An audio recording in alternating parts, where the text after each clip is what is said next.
Salve, salve galera, mais um vidinho começando aqui. Hoje a gente vai falar sobre o cerco dos Estados Unidos, sobre a China. É real? Não é real? Não sei, vamos ver agora. No vidinho da sua tela agora. Após 33 anos do evento da Guerra Fria, duas potências mundiais estão novamente em um clima de tensão constante: China e Estados Unidos. Apesar da distância de ambos os países ser de aproximadamente 9.600 quilômetros, a sua rivalidade está mais perto do que nunca. Uma espécie de barreira militar em forma de arco foi formada ao redor do país chinês. Divididos basicamente pelo Mar da China Meridional, em uma distância média de aproximadamente 1.360 quilômetros, onde se encontram bases militares americanas no Pacífico. Esse caso está caminhando para uma verdadeira Guerra Fria sobre o mar. Mas, ao contrário da Guerra Fria, esta tensão poderia realmente ocasionar um conflito. Se isso ocorrer, Japão, Coreia do Sul, China e Estados Unidos estão diretamente ameaçados. Os Estados Unidos estão neste momento instalando bases militares em diversas ilhas do Indo-Pacífico. Guam é um exemplo, território americano no Oceano Pacífico, localizado a cerca de 2.500 quilômetros da costa chinesa. Com a base militar de Anderson Air Force Base, uma importante base aérea para a projeção de poder dos Estados Unidos na região, é uma das mais militarizadas fora da América do Norte. A ilha contém cerca de 6.000 militares americanos. Já o Japão, apesar de ser um forte parceiro comercial da China, também está sendo fortemente militarizado pelos Estados Unidos. Então vamos mapear essas ilhas. A sudoeste de Tóquio, na região de Kanagawa, está localizada. Foi Kanagawa que matou uma galera dos Estados Unidos tentando invadir e não conseguindo, por conta do relevo da costa. Acho que foi Kanagawa, não tô lembrado. A base naval de Yokosuka é uma das maiores bases navais dos Estados Unidos fora do seu território e a maior localizada no Pacífico Ocidental, ocupando cerca de 800 hectares de área, contendo mais de 18.000 militares. Localizada no Mar da China Oriental está a ilha de Okinawa. Sua base militar é a de Kadena Air Base, sendo frequentemente referida como Pedra Angular do Pacífico. É outra base aérea localizada a 650 km da China, a qual há mais de 20.000 membros a serviço americano.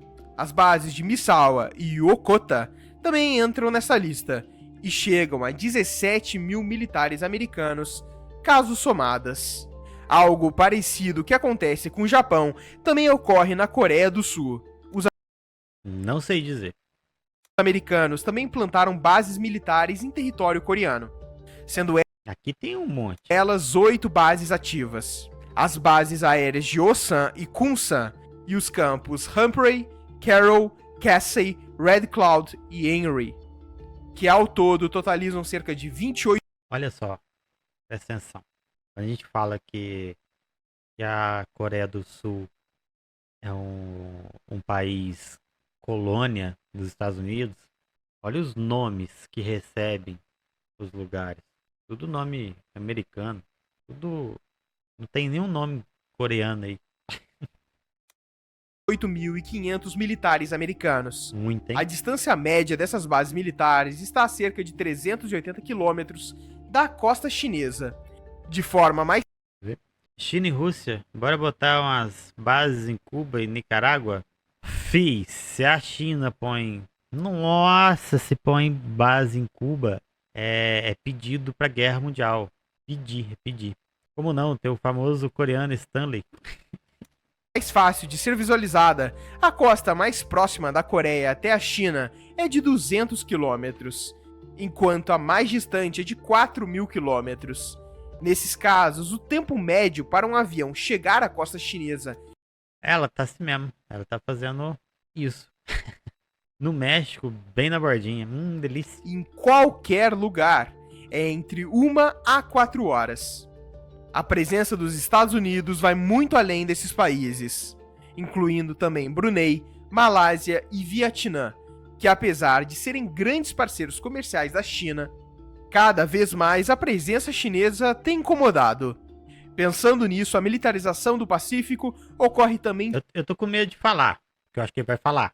É o tal do Dom de Apolo, não gosto muito de ter, não. Mas a China também tá se armando absurdamente. A gente sabe que a China nunca teve uma relação boa com a Rússia. E agora que a Rússia tem uma relação boa com a China, vocês não têm noção o que pode acontecer. Porque, a China tem abundância de quê? O que ela é de maior hoje? Tecnologia e dinheiro. Duas coisas absurdas. O que falta na China? Matéria-prima. Não tem... Tudo que ela produz é com matéria importada de outros países. E o que a Rússia não tem? A Rússia não tem dinheiro, não tanto quanto a China. Ó, deixar claro. Não chega nem perto do dinheiro que a China tem. E o que a Rússia tem? Insumos, tem minérios, tem muita matéria-prima. Bélico também, material bélico, muita coisa. E tem espaço e não tem também muita população. Aí você meio que quando você pensa numa aliança de China e Rússia, você pensa num complemento de tudo que uma não tem, a outra tem sobrando. Então, se existir uma aliança bélica entre os dois, Estados Unidos se fudeu, irmão. Acabou. Acabou. Não tem chance. Por isso que é necessário para ele fazer essa pressão, essa guerra fria que tá rolando. Então, esses cercos aí acontecem e vão acontecer mais ainda. Você vê, por exemplo, aquele documento lá que a gente viu no vídeo do Pedro Daher, né? Eu não vi lá, eu vi em outro lugar. Não lembro onde que eu vi.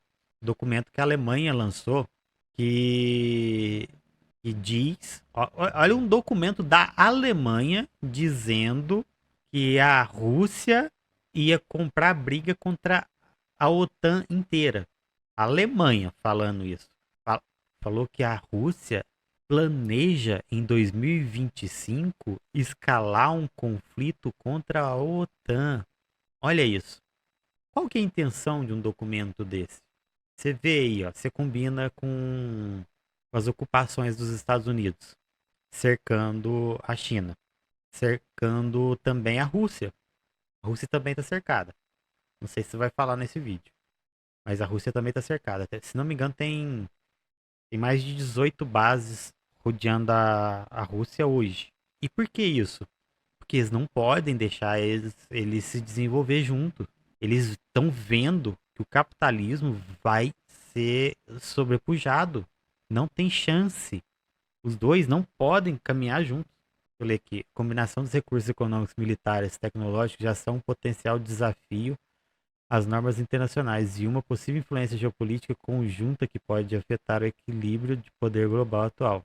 Esse é o medo da turma. É isso, é isso mesmo. Então, quando você soma Rússia com China, você não está só somando dinheiro e soldados uns dos outros. Você está somando a potência de uma sendo a carência da outra e se complementando. Porque uma complementa a outra. E os ganhos que isso traz um para o outro são muito mais impactantes do que só somar economias e só somar população, sabe? Por isso que não tem como os Estados Unidos se ver deixando a Rússia e a China se desenvolver sozinho. Mas vamos dar sequência aqui no vídeo. Principalmente no mar, apresentando 11 porta-aviões no Pacífico, incluindo os USS Ronald Reagan, Theodore Roosevelt e Abraham Lincoln. Mas também na posse de cerca de 60 submarinos nucleares no Pacífico, como o SS Ohio, o Seawolf e o Virginia. A localização varia das Filipinas, Guam, Japão e até a Coreia do Sul, por conta da expansão chinesa pelo Pacífico. Mas antes de entendermos isso, temos que compreender como a tensão entre Estados Unidos e China surgiu. Tudo começou na década de 40, enquanto ocorria a Revolução Chinesa. Nesse caso, os Estados Unidos apoiaram os nacionalistas chineses, além de terem acionado um acordo de proteção mútua sobre Taiwan, território que é considerado pela China como uma província rebelde. Tempos depois, durante a Guerra Não, não é considerado pela China, não. É considerado por todo mundo, viu? Não é assim que funciona, não. Ó o Mao aí, ó. Ó o Stalin. Ó os dois braba aí, ó. Ó os dois braba aí, ó. Fria, a China rompeu relações com a União Soviética, devido às diferenças ideológicas, econômicas e territoriais. Vamos deixar claro aqui. O rompimento com a União Soviética foi depois da morte de Stalin. Quando Stalin morreu, deixou para o Khrushchev começou a fazer fake news para quem tá aí, para quem tá assistindo. Fake news é uma coisa interessante a gente falar. Sobre Stalin, não era bem dizer fake news. São análises distorcidas e relatos inventados também, junto com muito, muita, muita análise liberal sobre o que estava acontecendo no governo de Stalin e revisionismo puro. Muito, muito revisionismo. Com esse revisionismo e com essa visão, o Khrushchev começou a ignorar os aliados que antes o Stalin tinha. Aí, ignorando a ação por conta da então atual pensamento revisionista, ele começou a achar que a China não era o aliado correto, porque eles começaram a achar que a Rússia, aliás, isso, a Rússia deveria se desenvolver abrindo um pouco o mercado, mas isso não até o momento, né? Porque eles ainda eram socialistas como Khrushchev. Daí começou o revisionismo, afetou as relações com os aliados e então chegou a quebra, né, de parceria entre China e Rússia. Vou continuar aqui. Como na região da Manchúria, que fica no nordeste chinês. Durante a Segunda Guerra Mundial, foi disputada pela União Soviética e pela China, com os soviéticos conseguindo o domínio, e por conta disso, os chineses pediram a devolução, porém a União Soviética se recusou. Tempos depois, em 1950, a União Soviética se recusou novamente a fornecer à China armas para a Guerra da Coreia.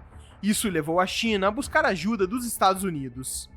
Em 1969, uma série de confrontos militares entre as forças chinesas e soviéticas na fronteira quase levaram a uma guerra entre ambos os países. Nesse caso, Mas demorou esse rompimento da China. O Enver Hoxha avisando por uns 2, 3 anos que o Khrushchev era revisionista. Não foi assim do dia pra noite mesmo, não. Tanto que houve uma destalinização da União Soviética. Sim, houve era meio que um expurgo do pensamento stalinista, né? Stalinista da época. O stalinismo, na época, era só considerado a continuação do pensamento leninista. E era isso mesmo. O cara não produziu muito material.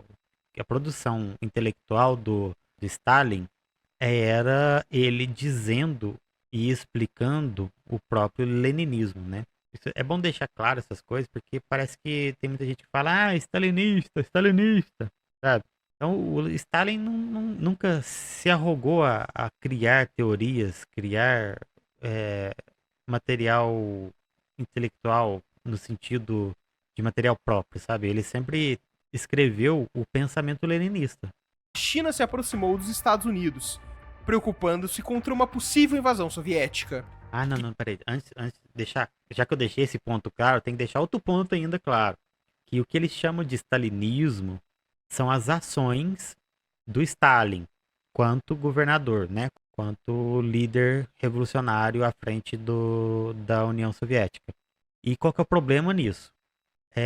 Nos tempos de Stalin, ele foi obrigado a tomar decisões absurdamente drásticas para poder ganhar a guerra contra a Alemanha.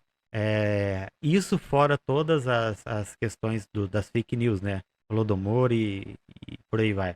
Tirando todas as fake news que existia naquele tempo, ele foi obrigado sim a tomar várias decisões trágicas, drásticas, para poder ganhar a guerra. Sim, houve uma grande isso. Então, todas essas decisões de Stalin foram elencadas como o stalinismo. E a gente tem que lembrar que, por exemplo, pessoas que estão à frente de um país, à frente de uma cidade, à frente de uma organização, são obrigadas a jogar o jogo que está sendo posto para elas. Não necessariamente a decisão que essa pessoa tomou vai ser a decisão que ela gostaria de tomar. Porque a decisão que ela gostaria de tomar, muitas vezes sequer existe. Vamos dar um exemplo aqui. Eu gosto de falar bastante da difamação que fazem hoje do Lula dentro da esquerda radical. O Lula aqui dentro do país, o que ele é? Ele é uma pessoa que está jogando o jogo da burguesia. Lá fora, na geopolítica, o Lula é quem ele gostaria de ser. Quem ele é de verdade. Porque aqui ele tem amarras e lá fora ele não tem. E é a mesma coisa com Stalin. Ele tem que tomar decisões onde ele tem, dentro das opções, limitações. E é assim que se forma, sabe? É mais ou menos isso. Agora vamos continuar o vídeo. E com o rápido crescimento da economia chinesa, a China foi se tornando cada vez mais um adversário à altura dos Estados Unidos. Atualmente, o desenrolar dessa tensão no Mar Chinês Meridional vem devido à China reivindicar soberania por quase toda a área, cobrindo cerca de 80% do comércio marítimo no Oceano Pacífico. Isso está gerando preocupações em países da região, como Japão, Coreia do Sul, Austrália, Brunei, Taiwan, Filipinas e até os vizinhos terrestres. A geopolítica da região não é favorável. Boa noite! Os mares que mais estão presentes em disputas são esses: o Mar da China Oriental e o mais disputado de todos, o Mar do Sul da China, compreendendo uma área que vai desde Singapura até o Estreito de Taiwan, em um total de 3.500.000 km². Ele é tão disputado devido à existência de diversos países que estão em uma área próxima ao domínio soberano chinês. Para se ter uma noção, todo país costeiro tem prioridade para a utilização da sua zona econômica exclusiva, tendo responsabilidade e proteção dos recursos naturais vivos até 200 milhas náuticas da costa, ou até 370 quilômetros. Dessa forma, vários países da região teriam a sua própria zona econômica exclusiva.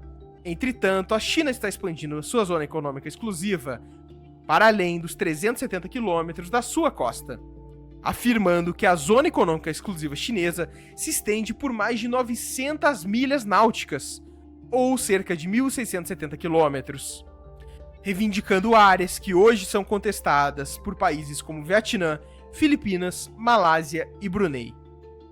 A fim de reforçar a reivindicação chinesa sobre o mar, ela está criando estruturas artificiais, incluindo ilhas, pista de pouso e radares. A argumentação chinesa para fazer essa reivindicação é baseada num mapa de 1945. Vamos lembrar que toda essa demarcação de território é uma demarcação que veio de uma guerra liberal, a guerra do capital, do capitalismo. Se a China quer reivindicar isso, que reivindique. Toda essa demarcação foi algo imposto, não é algo que ela escolheu ter, sabe? Ela quer reivindicar, deixa, se foda, passa o pano. É isso, é sobre passar pano também, foda-se. Que foi publicado pelo governo nacionalista chinês. Enquanto isso, pô, mas é tenso também. Aí os países em volta, tipo Filipinas, que precisam dele, vão de F. Não vão de F, não é assim que funciona. A China não é um país que vai negar o tráfego assim pros outros. Nunca foi assim. A China está inclusive fazendo o contrário. Ela está desenvolvendo a logística dentro de outros países. Ela está fazendo o contrário disso. E desenvolvendo assim, falando assim, tipo, ela tá criando ferrovias em outros países para atravessar o país rápido, criando portos, criando estradas, tá fazendo muita coisa no sentido de logística, sabe? Ela tá fazendo o contrário. Para mim, ela tem o direito, sim, de reivindicar.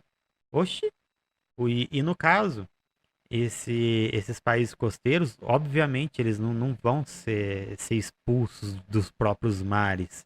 Quem não vai ser permitido de usar eles são outras pessoas. Outras pessoas que não vão poder passar ali. É sobre isso. Os países da região afirmam que o mapa é inválido e que não reflete o consenso internacional sobre as fronteiras marítimas. Nesse caso, em retaliação a isso, a ideia dos Estados Unidos é criar uma espécie de cinturão que afugentaria o país chinês, com a aliança dos países que estão ameaçados. Esse cinturão tem como objetivo atrasar um crescimento territorial da China. O cinturão começa no Japão, com as ilhas do arquipélago de Ryukyu, que inclui Okinawa, a cerca de 443 milhas náuticas de Xangai, seguindo por Miyako e também Yaeyama, a ilha mais meridional do Japão, nesse caso totalizando cerca de 30 mil militares americanos. O próximo ponto seria Indo-Nordeste, em Taiwan, com cerca de 100 a 200 militares americanos. Mas mesmo com essa quantidade considerada pífia, se comparada aos outros pontos citados, é o ponto mais próximo entre ambos os países. Essa cidade de Okinawa, inclusive, é mó bonita. Aí os caras usando pra guerra. O Japão tem muita coisa bonita, né? Querendo ou não, o Japão... Eu acho o Japão bem bonito. A arquitetura japonesa é linda, linda, linda. Os americanos estão fazendo o que ali, né?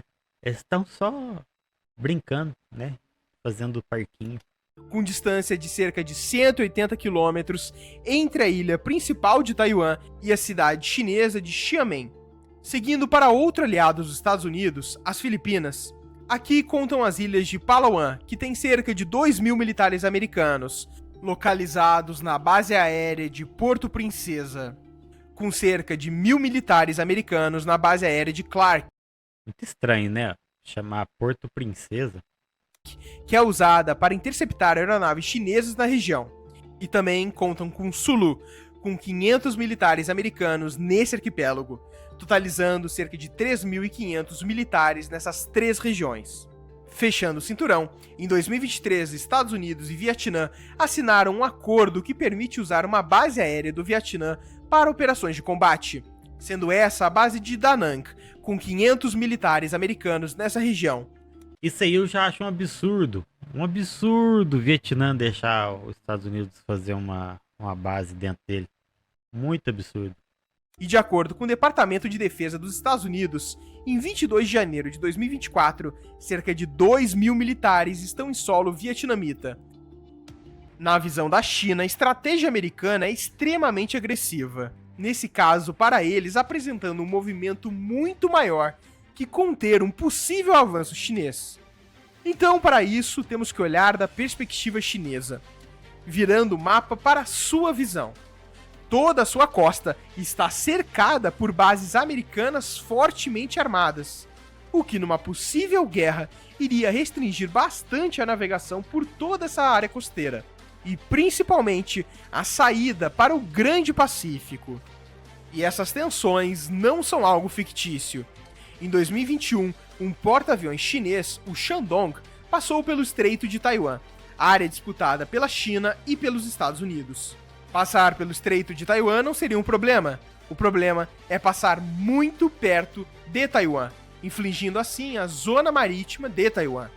No ano seguinte, o Liaoning, outro porta-aviões da China, realizou exercícios militares no Mar do Sul da China, gerando cada vez mais tensão na região. Em 2023, 2 porta-aviões dos Estados Unidos entraram no Mar do Sul da China, o USS Theodore Roosevelt e o USS Ronald Reagan, onde esses nomes, mano, com esses nomes, pode tacar bomba, pode tacar bomba. Esse último estava localizado em 20 de janeiro de 2023, exatamente no Mar da China Oriental, também dentro da Zona Econômica Exclusiva da China. Por todos esses fatores, as tensões no Mar do Sul da China não são... Que o povo de Taiwan quer, não importa. É isso. Que o povo quer, não importa. É sobre isso, não importa. Mais de 90% se considera chinês, não importa. São algo fictício. É uma realidade. 2 potências militares estão uma na porta da outra. E quem irá decidir o futuro dessa região não será um país paralelo. Os protagonistas aqui são Estados Unidos e a China. Esses mapas animados que você acabou de ver são animações que prendem o espectador. É exatamente com eles que nós financiamos o projeto do Capital Financeiro. Tem vídeos que nós publicamos há anos. Foi um vídeo legal, bacana. Gostei. Obrigado, Capital Financeiro. Um vídeo legal. Um vídeo legal pra gente lembrar que Estados Unidos tá pouco se fudendo pro povo mesmo, né? Eles querem. É legal de ver na narrativa do vídeo, fala que eles querem impedir o avanço chinês, né? Avanço territorial chinês. Olha só, a ousadia de chamar isso de impedimento de avanço territorial chinês. Por que é ousadia? Gente, olha lá. Olha a distância que tá os Estados Unidos do próprio país. Quem tá mais distante do próprio país? A China ou os Estados Unidos? É isso. Estados Unidos querendo meter o louco pra cima de todo mundo.